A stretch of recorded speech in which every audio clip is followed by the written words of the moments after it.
آج corona virus بعد میں بات آ گئی تو عرض کروں کا ہنگامہ چلا ہوا ہے، ہزاروں احتیاط کی بات کی جاتی ہے، کبھی آپ نے پیغمبر اعظم کی تعلیمات کا جائزہ لیا؟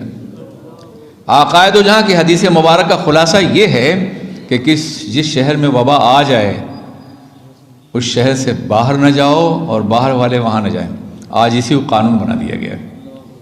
1400 سال پہلے آقائے دو جہاں نے ہماری صحت کے لیے جو نظام وضع کیا تھا، آج ہاتھ دھونے کے لیے کہا جاتا ہے کہ آپ کم از کم 20 سیکنڈ تک اپنا ہاتھ دھو لیں۔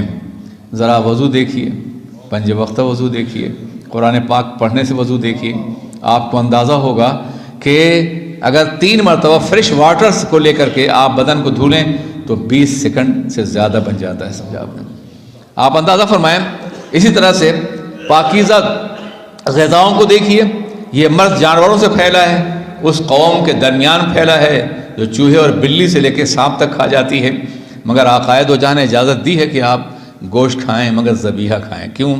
اس لیے کہ 2 قطرہ اگر آپ کے جسم سے نکال کے ڈاکٹر کو دیا جائے لیبارٹری میں تو آپ کے سارے مرض کا پتہ بتا دے گا۔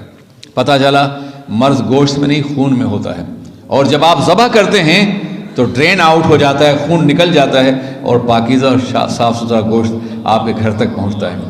عزیزان ملت اسلامیہ، فرمایا گیا آقائے دو جہاں نے کہ لا یمسن، تم میں سے کوئی آدمی اپنا ہاتھ برتن میں ڈالے جب تک کہ اسے 3 مرتبہ دھو نہ لے رات کے میں سونے کے بعد، لأنہ لا یدری این باتت یدہ، اس لیے کہ وہ نہیں جانتا ہے کہ اس کا ہاتھ کہاں پہنچا ہے۔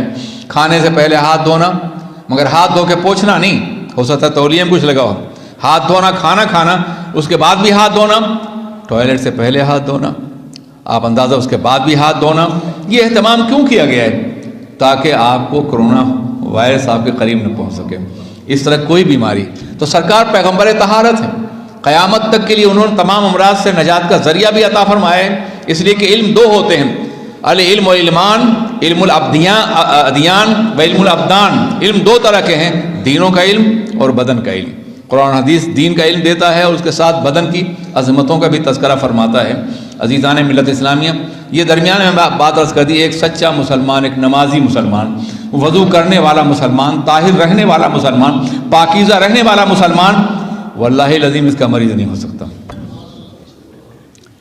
اس مرض کا مریض مسلمان نہیں ہو سکتا ہے۔ اگر آپ باوضو ہیں، آپ نماز پڑھتے ہیں، خدا کی بارگاہ میں جھکتے ہیں، طہارت کا اہتمام کرتے ہیں، غذاؤں کی حلت کا اہتمام کرتے ہیں، تو اس کے مریض آپ نہیں ہو سکتے۔